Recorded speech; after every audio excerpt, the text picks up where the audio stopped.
Hi friends, R4iലേക്ക് എല്ലാവർക്കും സ്വാഗതം.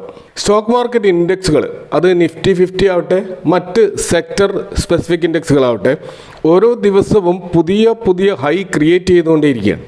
ഈ രീതിയിലുള്ളൊരു വളർച്ച അബ്നോർമൽ ആണെന്ന് പൊതുവെ മാർക്കറ്റിൽ ബിയറിഷ് ആയിട്ടുള്ള ഇൻവെസ്റ്റേഴ്സ് ചിന്തിക്കുന്നു. എന്നാൽ ഇതൊരു നോർമൽ ഗ്രോത്ത് ആണെന്ന് ബുള്ളിഷ് ആയിട്ടുള്ള ഇൻവെസ്റ്റേഴ്സ് ചിന്തിക്കുന്നു. അപ്പോൾ ഇങ്ങനെ രണ്ട് വിധത്തിൽ ആളുകളെ നമുക്ക് മാർക്കറ്റിൽ കാണാൻ കഴിയും. അപ്പോൾ ഇങ്ങനെ ബാധിച്ചുകൊണ്ടിരിക്കുന്ന ഈ ഒരു ബിയേഴ്സിൻ്റെയും ബുൾസിൻ്റെയും ഇടയിൽ കിടന്നുകൊണ്ട് എന്ത് തീരുമാനമെടുക്കണമെന്നറിയാതെ പൊതുവെ സാധാരണ ശരാശരി ഇൻവെസ്റ്റേഴ്സ് കഷ്ടപ്പെടുകയാണ്. അപ്പോൾ ഇതിനെ നമ്മൾ എങ്ങനെ ഓവർകം ചെയ്യുമെന്ന്, അപ്പോൾ ശരിയായ ഡിസിഷൻ എങ്ങനെ എടുക്കും എന്നുള്ളതാണ് നമ്മൾ ഈ വീഡിയോയിൽ ചർച്ച ചെയ്യുന്നത്.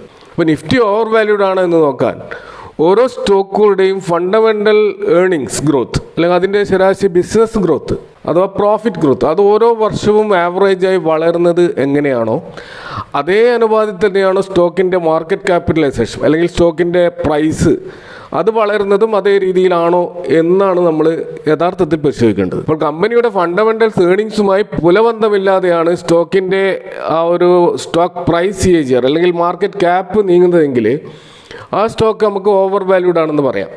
അപ്പോൾ ഇതിനു വേണ്ടി നിഫ്റ്റിയിലെ മൊത്തം സ്റ്റോക്കുകളുടെ കഴിഞ്ഞ ഒരു പ്രത്യേക ഒരു കാലയളവിൽ, ഇപ്പോൾ ഉദാഹരണത്തിന് ഒരു 5 വർഷത്തെ കാലയളവിൽ അതിൻ്റെ CAGR പ്രോഫിറ്റ് ഗ്രോത്തും അതേപോലെ മാർക്കറ്റ് ക്യാപ്പിലെ അതിൻ്റെ കഴിഞ്ഞ വർഷത്തെ CAGR ഗ്രോത്തും ഒന്ന് താരതമ്യം ചെയ്ത് നോക്കിക്കഴിഞ്ഞാൽ നമുക്ക് കുറച്ചും കൂടി ഈസി ആയിട്ട് ഈ തീരുമാനം എടുക്കാൻ പറ്റും.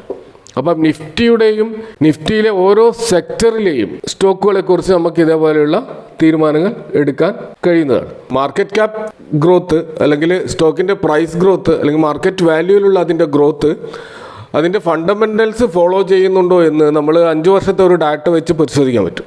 അപ്പോൾ ഇങ്ങനെയൊരു ഡാറ്റ മോട്ടിലാൽ ഓസ്വാൾ എന്ന് പറയുന്ന ബ്രോക്കറേജ് ഹൗസ് അവരുടെ ഒരു റിസർച്ച് റിപ്പോർട്ടിലൂടെ പുറത്തുവിട്ടിട്ടുണ്ട്. അപ്പോൾ അത് നമുക്കൊന്ന് പരിശോധിച്ച് നോക്കാം. ആദ്യം തന്നെ നിഫ്റ്റി 50 ഓവർ വാല്യൂഡ് ആണോ എന്ന് നോക്കാം. നമ്മൾ നിഫ്റ്റിയിലെ 50 കമ്പനികളുടെ ഏർണിംഗ് CAGR നോക്കുക. അത് ഓൾമോസ്റ്റ് 18% ആണ്. എന്നാൽ നിഫ്റ്റി 50 സ്റ്റോക്കുകളുടെ മാർക്കറ്റ് ക്യാപ്പിലുള്ള വളർച്ചയുടെ ഒരു CAGR നോക്കുകയാണെങ്കിൽ അതും 18% ആണ്. അപ്പോൾ ഇതിൽ നിന്ന് നമുക്ക് മനസ്സിലാകുന്നത് നിഫ്റ്റി 50 സ്റ്റോക്കുകളുടെ ബിസിനസ് പെർഫോമൻസും അതിൻ്റെ മാർക്കറ്റ് പ്രൈസും ഏകദേശം യോജിച്ചുകൊണ്ടാണ് മുന്നോട്ട് പോകുന്നത് എന്ന് മനസ്സിലാക്കാം. അപ്പോൾ നിഫ്റ്റി 50 ഓവർ വാല്യൂഡ് അല്ല, മറിച്ച് ഫെയർലി വാല്യൂഡ് ആണ് എന്ന നിഗമനത്തിൽ നമുക്ക് അങ്ങനെ എത്താൻ പറ്റും. ഇനി മറ്റ് സെക്ടറുകൾ നമ്മൾ നോക്കുകയാണെങ്കിൽ ഇപ്പോൾ ഓട്ടോമൊബൈൽ സെക്ടർ നോക്കിക്കഴിഞ്ഞാൽ നമുക്കൊരു ഓട്ടോമൊബൈൽ സെക്ടർ എന്ന് പറയുന്നത് മോട്ടോർ വാഹനങ്ങളുടെ ഡിസൈൻ, അതിൻ്റെ നിർമ്മാണം, വിൽപ്പന, കൂടാതെ ഓട്ടോ കമ്പോണൻസ് നിർമ്മിക്കുന്ന ഓട്ടോ ആക്സിലറി കമ്പനികളൊക്കെ അടങ്ങിയിട്ടുള്ള അത്തരം ഓർഗനൈസേഷനുകളും ഓട്ടോമോട്ടീവ് വ്യവസായത്തിൽ ഉൾപ്പെടുന്നതാണ്. അപ്പോൾ ഈ സെക്ടറിലെ ലിസ്റ്റഡ് സ്റ്റോക്കുകളുടെ കഴിഞ്ഞ 5 ഇയേഴ്സിൻ്റെ ബിസിനസ് ഏർണിങ്സ് ഗ്രോത്ത് എന്ന് പറയുന്നത് 24% ആണ്. ഇതിൻ്റെ സ്റ്റോക്ക് പ്രൈസിലുണ്ടായ വളർച്ച കാരണം മാർക്കറ്റ് ക്യാപ്പിലുണ്ടായിട്ടുള്ള മൊത്തം സ്റ്റോക്കുകളുടെ ഒരു 5 ഇയേഴ്സിൻ്റെ ഒരു CAGR ഗ്രോത്ത് എന്ന് പറയുന്നത് 22% ആണ്. അപ്പോൾ ഇവിടെ നമുക്കും വാല്യുവേഷൻ ഏകദേശം ഫെയർ ആണെന്ന് കാണാം. കാരണം ഇത് ഫെയർ ആവാനുള്ള ഒരു കാരണം ടാറ്റ മോട്ടോഴ്സ് പോലെയുള്ള കമ്പനി 2020 മുതൽ 2021, 22 വർഷങ്ങളിൽ നഷ്ടത്തിലായിരുന്നു. അപ്പോൾ കഴിഞ്ഞ വർഷത്തിലാണ് അത് തിരിച്ച് പ്രോഫിറ്റിലേക്ക് വരാൻ തുടങ്ങിയത്. അപ്പോൾ ടാറ്റ മോട്ടോഴ്സ് വലിയൊരു മാർക്കറ്റ് ക്യാപ്പുള്ള കമ്പനി എന്നുള്ള നിലക്ക് അതിൻ്റെ പ്രോഫിറ്റ് CAGR ഗ്രോത്ത് സ്വാഭാവികമായിട്ട് ഓട്ടോമൊബൈൽ സെക്ടറിന് ഗുണകരമായിട്ട് വന്നു. അതിൻ്റെ അടിസ്ഥാനത്തിലാണ് ആ ഒരു പ്രോഫിറ്റ് ഗ്രോത്തിൽ ഓട്ടോമൊബൈൽ സെക്ടറിൽ ഒരു മുന്നേറ്റം ഉണ്ടായത്. അതിനാനുപാതികമായിട്ട് സ്റ്റോക്കിൻ്റെ പ്രൈസിലും ചെറിയൊരു ഡിഫറൻസ് മാത്രമേ നമുക്ക് കാണാൻ കഴിയുന്നുള്ളൂ. അപ്പോൾ ഇവിടെയും നമുക്ക് ഓവർ വാല്യൂഡ് അല്ല, ഒരു ഫെയർലി വാല്യൂഡ് ആയിട്ടുള്ള ഒരു ലെവലിലാണ് ഓട്ടോമൊബൈൽ സെക്ടറിലുള്ള കമ്പനികൾ നമുക്ക് കാണാൻ കഴിയുന്നത് എന്ന് പറയാം. ഇനി അടുത്ത ഒരു സെക്ടർ എന്ന് പറയുന്നത് ബാങ്കിങ് ആൻഡ് ഫൈനാൻഷ്യൽ സർവീസ് ആണ്. ഇത് ബാങ്കിങ്, അതുപോലെ NBFCs, അതുപോലെ ഇൻഷുറൻസ് തുടങ്ങിയ മേഖലകളിലുള്ള എല്ലാ സ്റ്റോക്കുകളും ഉൾപ്പെട്ട ഈ ഒരു സെക്ടറിൻ്റെ 5 year profit earnings growth CAGR നോക്കുകയാണെങ്കിൽ 36% ഒരു അമ്പിച്ച ഗ്രോത്താണ് കാണാൻ കഴിയുക. എന്നാൽ മാർക്കറ്റ് ക്യാപ്പ് CAGR ഗ്രോത്ത് അതേപോലെ വളർന്നിട്ടില്ലെന്ന് കാണാൻ കഴിയും. അത് വെറും 15%. അതായത് ഈ ഒരു ബാങ്കിങ് ആൻഡ് ഫൈനാൻഷ്യൽ മേഖലയിലുള്ള സെക്ടറിലുള്ള സ്റ്റോക്കുകൾ തികച്ചും ഇപ്പോഴും അണ്ടർ വാല്യൂഡ് ആയിട്ട് കിടക്കുന്നത്. ഇൻവെസ്റ്റേഴ്സിന് ധൈര്യപൂർവ്വം വാല്യൂ ബേസ്ഡായി ഇൻവെസ്റ്റ് ചെയ്യാൻ പരിഗണിക്കാവുന്ന സെക്ടറാണ് ഈ ഫൈനാൻഷ്യൽ സെക്ടർ. പല സ്റ്റോക്കുകളുടെയും PE റേഷ്യോ ആക്സെപ്റ്റബിൾ ആയിട്ടുള്ള അല്ലെങ്കിൽ റീസണബിൾ ആയിട്ടുള്ള ഒരു വാല്യൂവിലാണ് ട്രേഡ് ചെയ്യുന്നതെന്ന് കാണാൻ കഴിയും. ഇപ്പോൾ HDFC പോലെയുള്ള മാർക്കറ്റ് ലീഡർ ബാങ്ക് പോലും അതിൻ്റെ PE 20-ൽ താഴെയാണെന്ന് നമുക്ക് മനസ്സിലാക്കാൻ കഴിയും. അടുത്തൊരു സെക്ടർ ക്യാപിറ്റൽ ഗുഡ്സിൻ്റെ ഒരു സെക്ടറാണ്. ഇതിൽ പ്രധാനമായിട്ടും ഈ മെഷീനറി, ഇലക്ട്രിക്കൽ എക്യുപ്മെൻറ്റ്സ്, അതുപോലെ എയറോസ്പേസ്, ഡിഫൻസ്, എഞ്ചിനീയറിംഗ് മേഖലകളിലുള്ള മാനുഫാക്ചറിങ്, അതുപോലെ മെഷീൻ ടൂൾസ്, അതുപോലെ പ്ലാന്റ് മെഷീനറികൾ, ഇലക്ട്രിക്കൽ മെഷീനറികൾ, ടെക്സ്റ്റൈൽ മെഷീനറികൾ, എർത്ത് മൂവിങ്, കൺസ്ട്രക്ഷൻ മേഖലയിലുള്ള മെഷീനറി, ഇതൊക്കെ നിർമ്മിക്കുന്ന ഒരു വൈഡ് റേഞ്ച് ഓഫ് സ്റ്റോക്കുകൾ അടങ്ങിയ ഒരു മേഖലയാണ് ക്യാപിറ്റൽ ഗുഡ്സ്. അപ്പോൾ ക്യാപിറ്റൽ ഗുഡ്സ് സെക്ടർ സ്റ്റോക്കുകളുടെ കഴിഞ്ഞ 5 വർഷത്തെ ബിസിനസ് CAGR ഗ്രോത്ത് നോക്കുകയാണെങ്കിൽ 9% മാത്രമാണ്.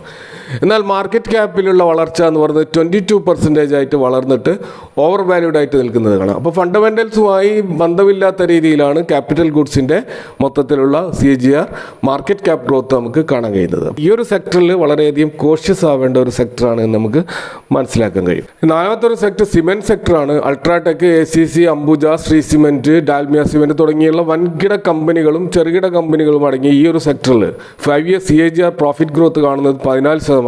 എന്നാൽ മാർക്കറ്റ് ക്യാപ് CAGR 21% കാണാം. ഇവിടെ സെക്ടർ ഫണ്ടമെന്റൽസ് വിട്ട് മുന്നോട്ട് പോയതായിട്ടും ഓവർ വാല്യൂഡ് ആയിട്ടും നമുക്ക് ഇവിടെ കാണാൻ കഴിയും. ഇനി മറ്റൊരു സെക്ടറായിട്ടുള്ള കൺസ്യൂമർ സ്റ്റാപ്പിൾസ്, അതുപോലെ consumer foods, FMCG sector, FMEG sector, അതുപോലെ കൺസ്യൂമർ ഡിസ്ക്രിപ്ഷൻ, ഇതൊക്കെ അടങ്ങിയിട്ടുള്ള വലിയൊരു കൺസ്യൂമർ സെക്ടറിലെ ഒരു ബിസിനസ് ഏർണിങ്സ് ഗ്രോത്ത് കഴിഞ്ഞ 5 വർഷം നോക്കുകയാണെങ്കിൽ 13%.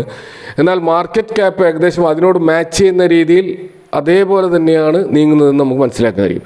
11% മാർക്കറ്റ് വാല്യൂവിൽ കഴിഞ്ഞ 5 ഇയേഴ്സിൻ്റെ CAGR ഗ്രോത്ത്.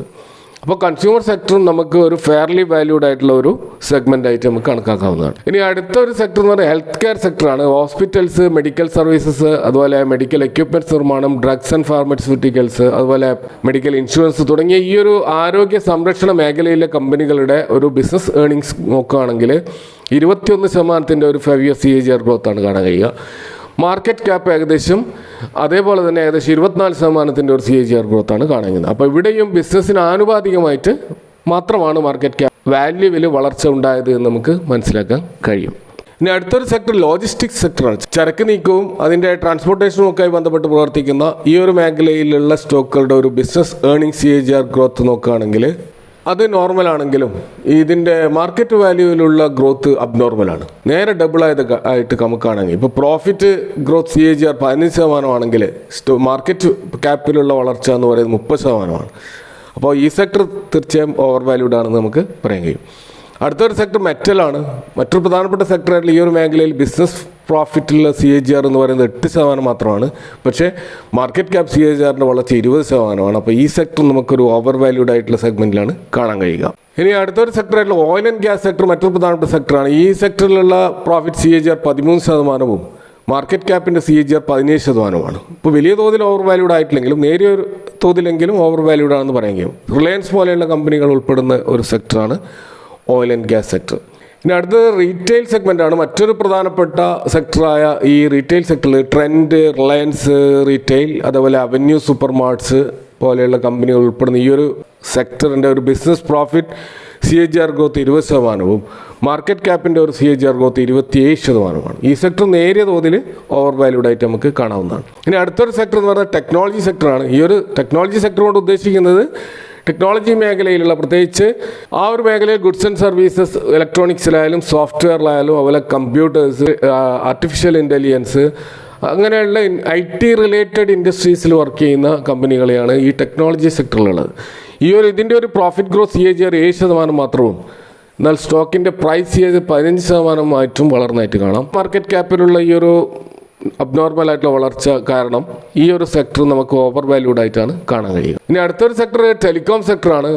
ഈ സെക്ടറിലുള്ള കമ്പനികൾ പ്രധാനമായിട്ടും mobile, internet connectivity, wireless communication, അതുപോലെ തന്നെ ടെലികോം റിലേറ്റഡ് ആയിട്ടുള്ള പ്രൊഡക്റ്റുകൾ നിർമ്മിക്കുന്ന കമ്പനികളൊക്കെ അടങ്ങിയിട്ടുള്ള ഒരു സെക്ടറാണ്. ഈ സെക്ടറിൻ്റെ പ്രോഫിറ്റ് 2019 മുതൽ 1-2 വർഷം അത് ലോസിലാണ്. ഒരു മാർക്കറ്റ് പ്രൈസിലുള്ള പക്ഷേ CAGR ഗ്രോത്ത് 40% കാണാം. പ്രോഫിറ്റ് ഗ്രോത്ത് CAGRൻ്റെ ഒരു ഡാറ്റ അവൈലബിൾ അല്ലാത്തതുകൊണ്ടും നോക്കി ഈ ഒരു സ്റ്റോക്ക് ഓവർ വാല്യൂഡ് ആണോ അല്ലോ എന്ന് പറയാൻ കഴിയില്ല. പക്ഷേ 40% CAGR ഗ്രോത്ത് തീർച്ചയായിട്ടും ഒരു അബ്നോർമൽ ആയിട്ടുള്ള ഒരു ഗ്രോത്ത് ആണെന്ന് നമുക്ക് പറയാൻ പറ്റും. അടുത്തത് യൂട്ടിലിറ്റീസ് മേഖലയിലാണ്. യൂട്ടിലിറ്റീസ് കൊണ്ട് ഉദ്ദേശിക്കുന്നത് പ്രധാനമായിട്ടും ഈ പബ്ലിക്കിനും ദൈനംദിന ഉപയോഗത്തിന് ആവശ്യമായിട്ടുള്ള ഗ്യാസ്, വാട്ടർ, ഇലക്ട്രിസിറ്റി പ്രൊവൈഡ് ചെയ്യുന്ന കമ്പനികളെ മൊത്തത്തിൽ നമ്മൾ യൂട്ടിലിറ്റി സെക്ടറിലാണ് കാണാൻ കഴിയുക. ഈ സെക്ടറിലുണ്ട് ഒരു business growth CAGR 50%, profit growth CAGR 20%. തീർച്ചയായും ഇതും ഓവർ വാല്യൂഡ് ആയിട്ടുള്ള ഒരു സെഗ്മെൻറ്റിലാണ് നമുക്ക് കാണാൻ കഴിയുക. ഇനി ഇവിടെ പറഞ്ഞ സെക്ടറിൽ ഉൾപ്പെടാത്ത കുറേ ധാരാളം സ്റ്റോക്കുകളുണ്ട്. അതിനെയൊക്കെ അതേഴ്സ് എന്നുള്ള ഒരു കാറ്റഗറിയിലാണ് ഉൾപ്പെടുത്തിയിട്ടുള്ളത്, അല്ലെങ്കിൽ മിസലാനിയസ് എന്നുള്ള കാറ്റഗറിയിലാണ് ഉൾപ്പെടുത്തിയിട്ടുള്ളത്. അപ്പോൾ അവിടെയും നമുക്ക് കാണാൻ കഴിയും 34% പ്രോഫിറ്റ് ഗ്രോത്ത് മാത്രമുള്ള സ്ഥലത്ത് 86% മാർക്കറ്റ് വാല്യൂ ആണ് നമുക്ക് കാണാൻ കഴിയുന്നത്. അപ്പോൾ അതിൽ നിന്ന് നമുക്ക് മനസ്സിലാകുന്നത് നിഫ്റ്റി 50 അതുപോലെ 2-3 സെക്ടറുകളൊക്കെയാണ് നമുക്ക് ഒരു അണ്ടർ വാല്യൂഡ് ആയിട്ടോ അല്ലെങ്കിൽ ഫെയർ വാല്യൂഡ് ആയിട്ടോ കാണാൻ കഴിയുന്നത്. ബാക്കിയുള്ള പല സെക്ടറുകളും ഓവർ വാല്യൂഡ് ആയിട്ടാണ് നമുക്കിവിടെ കാണാൻ കഴിയുന്നത്. എന്നാൽ അതിൻ്റെ അർത്ഥം ഒരു സെക്ടർ ഓവർ വാല്യൂഡ് ആയി എന്നതിൻ്റെ അർത്ഥം ആ സെക്ടറിലുള്ള എല്ലാ സ്റ്റോക്കുകളും ഓവർ വാല്യൂഡ് ആയി എന്ന അർത്ഥമില്ല. നമ്മൾ സ്റ്റോക്ക് സ്പെസിഫിക് ആയിട്ട് പരിശോധിച്ചാൽ മാത്രമേ ഓവർ വാല്യൂഡ് ആണോ അല്ലയോ എന്ന് നമുക്ക് മനസ്സിലാക്കാൻ കഴിയുകയുള്ളൂ. ഈ വിഷയവുമായി ബന്ധപ്പെട്ട നിങ്ങളുടെ അഭിപ്രായങ്ങൾ പങ്കുവെക്കുക. സ്റ്റോക്ക് മാർക്കറ്റ് ഇപ്പോൾ ഓവർ വാല്യൂഡ് ആണോ അല്ലയോ, എന്താണ് നിങ്ങൾ മനസ്സിലാക്കുന്നത് എന്ന് കമൻറ്റ് ചെയ്യുക. Thank you for watching. See you next time with another video.